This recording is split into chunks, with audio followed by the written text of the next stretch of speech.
Hello everyone. We shall talk about some new topic today.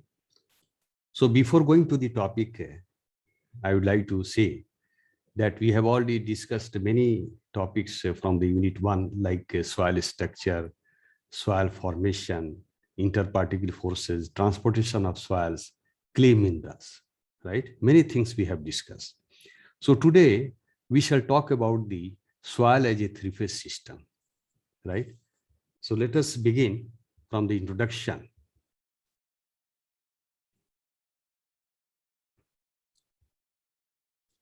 For every civil engineering works, it is required to know the type of soil and its associated engineering properties to assess the proper behavior of the structure of the soil. What does it mean? See, whenever we are going to construct any structure, definitely we have to know what is the type of soil at the site, what are their engineering properties, right? Once you are going to construct this structure, how the soil is going to behave, that we have to know.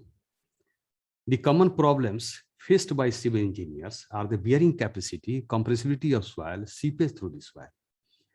So whenever you are going to construct any structure, without knowing the bearing capacity of soil, the structure may collapse, right? The soil settlement may take place, right? If you are going to construct the earthen dam, so in that case also you have to know the geotechnical properties of the soil before going for the construction of the earthen dam, otherwise seepage may take place. The possible solution are to assess the properties of the soil. Knowledge of the properties with judgment gives a complete solution. Properties of soil is always we have to know. We have to also always determine the properties of the soil. Otherwise, the problem will be there. Whenever you are going to construct the structure, any civil engineering structure, without knowing the physical properties, geotechnical properties or engineering properties of the soil, the problems will arise. So today we are going to talk about the soil as a three-phase system. Phase concept, it is also called a phase concept of soil. That means, as we know, that a soil consists of three parameters. One is the solid particles, water, and air. That means in between the two solid particles of the soil, the void is there. In that void, the void may be completely filled up with the water, may be filled up with the water and the air, may be filled up with the air only, right? So we shall talk about the soil as a three-phase system. We shall see this figure. We can see, as I told you, whenever we talk about the soil, definitely we can say that the solid, liquid, and gas, or we can say solid, particles, water, and gas. See, water is also there. That means in between the voids of the solid particles, the water and gas is there. So we can say partially saturated. Suppose gas is not there or air is not there, right? That means all the voids are filled with the water. So in that case, we can say it as a fully saturated, right? How we can say the dry soil? Suppose water is not there, the vacant space or the empty space or the void is completely filled with the air. No water particle, no water molecule is there, right? No moisture is there. In that case, we can say as a dry soil. You can see also this figure. This is the soil available below the ground surface. So you can see solid is also there.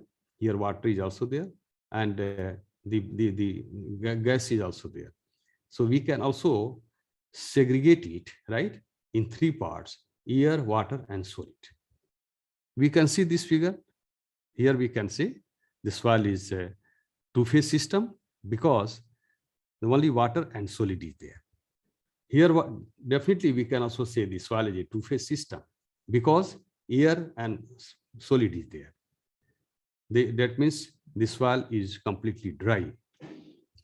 Now we can see the other points. We can see this figure, this first figure, element of soil, as I shown you in the previous slide, that the solid, water, and the gas, right? We have to understand about this figure. These very important figures for your different definitions and the correlations. We can see from on the left hand side, we are going to segregate this solid, water, and air in three parts. So this we are going to consider the volume of solid, this side volume of solid, volume of water, volume of air. So volume of air plus volume of water is called as volume of void, right? So this is the void parts, you can see.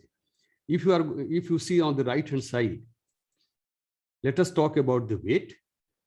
So the weight of the dry solid, WD, weight of the water, and weight of the air. See, normally weight of the air is 0. So what we can say, weight of void will be equal to weight of water, because air has 0 weight. So total weight we can denote by W, and total volume we can denote by capital V. So now we shall see the further. We can see, as I told you, that volume of air is going to be denoted by VA, volume of water by VW, and volume of solid by VS. The volume of voids is VV. We can write as volume of air plus volume of water, right? Volume of void we can write volume of air plus volume of water. Now we can see the right hand part of the figure. As we talked about the weights, definitely the weight of air is considered to be negligible.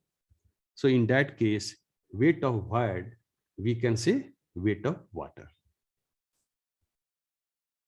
So WD is weight of dry solids is represented by WD or WS. So total weight of the soil, moist soil sample, what we can say? Suppose the soil is moist, the sample is moist. That means weight of water by weight of solid. As you know, there is no weight is considered for the air.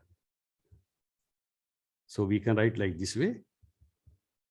Now we shall go for the different definitions. These definitions are important for your numerical points of view, and many correlations we shall discuss in the next lecture, where the definition will be required. Let us talk about the water content.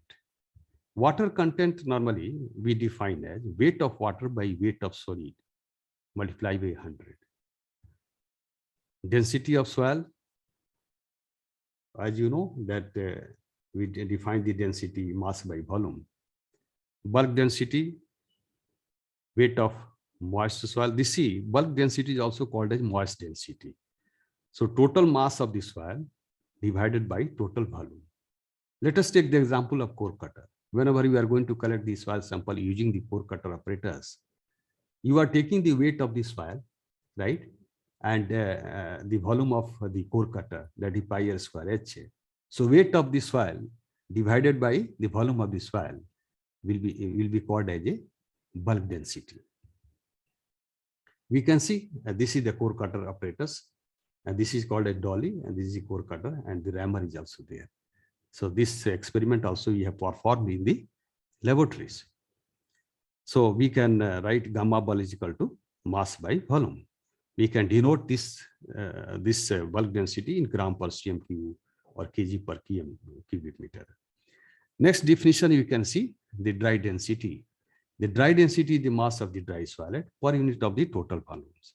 That means whatever the prior to drying, whatever the volume of the core cutter is there, right? That volume we have to consider, and the weight of the dry soil, we have to dry the soil in the oven. So the weight of the dry soil divided by the original volume of the soil, we can calculate as a dry density. Saturated density, suppose the soil mass is saturated, right?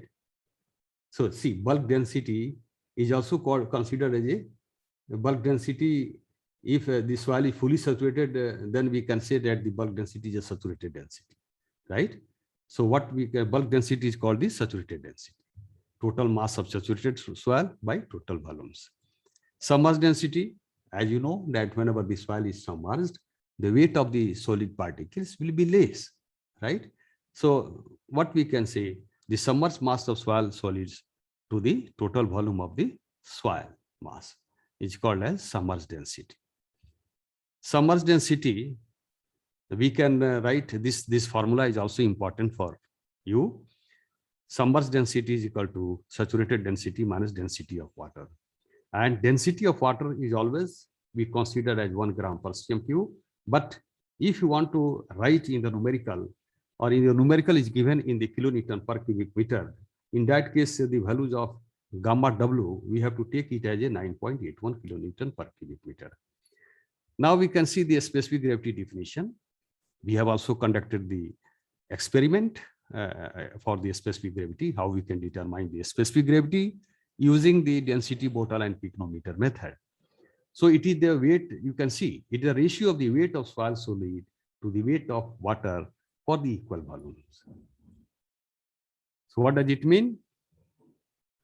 That means volume of solid will be equal to volume of water. That is the meaning. For we are going to take the weight for the same volume. That's why the volume of solid, both the volume will be equal, right? The weight may be different.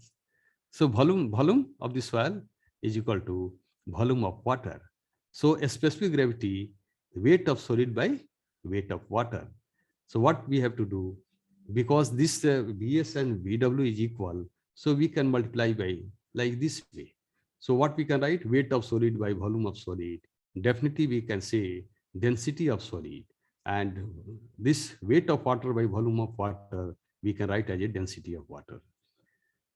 The soil solids have permeable and impermeable void inside it. Whenever we are going to collect the soil sample, definitely some voids will, some permeable void will be there. That means seepage may take place, right? And some impermeable voids.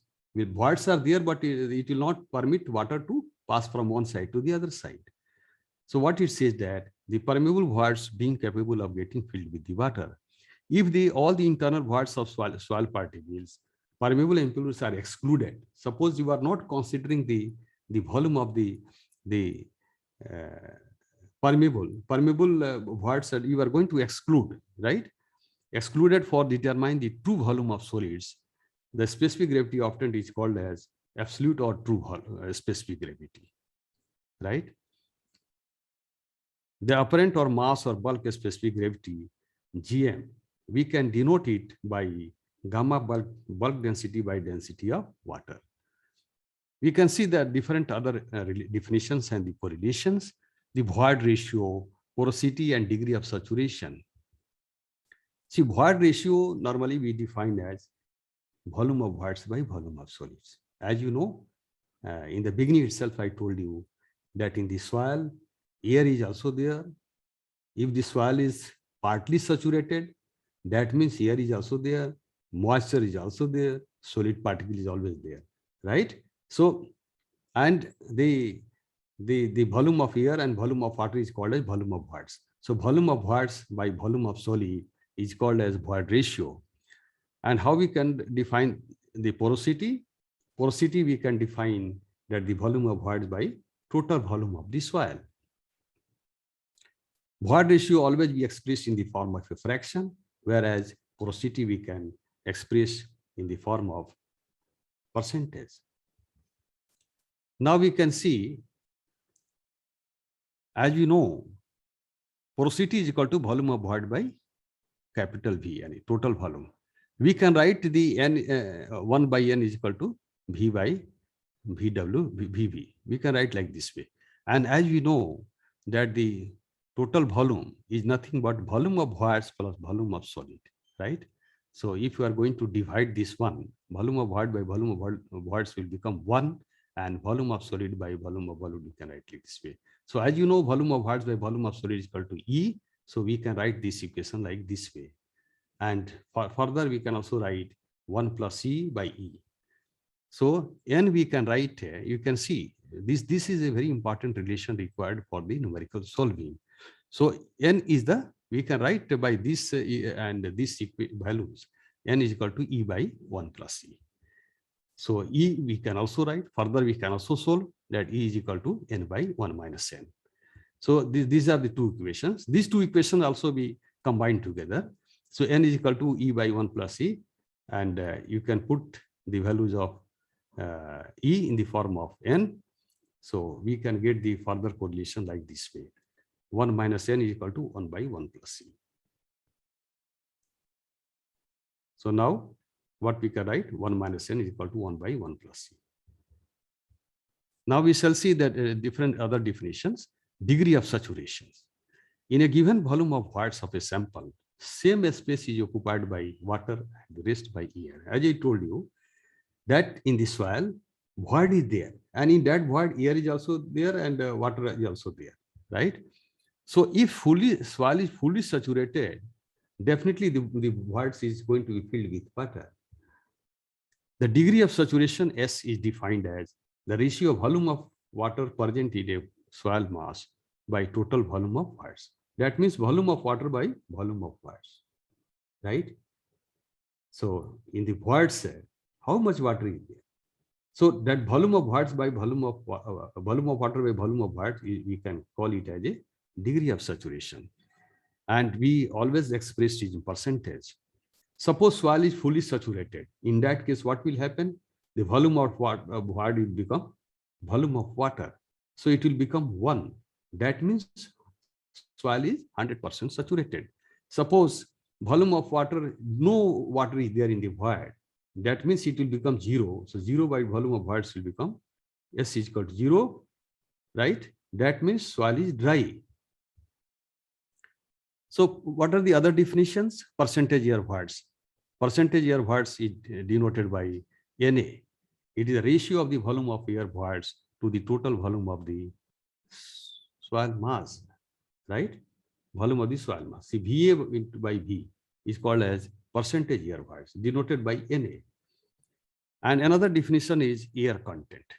Air content is defined as the volume of air by volume of voids. You can see, you have to remember all the definitions because the definitions are required for the solving the numericals in soil phase system. Soil is a 3-phase system. So AC, air content, we can write. That means in the voids, how much air is there? We are considering that ratio, volume of air by volume of voids. We are considering as air content, and the percentage air voids means in the total volume of soil, how much void is there, how much air is there. That's why we are defining the percentage air void is equal to volume of air by total volume. So we can see volume of air also we can write like this way, volume void minus volume of water. So this equation AC is equal to, in place of VA, we can put this value. So we can get 1 minus VW by VA. As you know, volume of water by volume of void is equal to degree of saturation, which is denoted by capital S. That means AC is equal to 1 minus S. So next definition we can see, density index. Density index is always determined for the cohesionless soil. And what is this? It is the difference of the void ratio in loosest state minus, it is the ratio of the void ratio of the soil in the loosest state, which is denoted by E max, and the natural void ratio E to the difference between the void ratio of the loosest state by minus densest state. So you can see it is also given there here, E max and E minimum and E. So this term is used for the cohesionless soil only. So this is all about your today topic. Thank you for listening.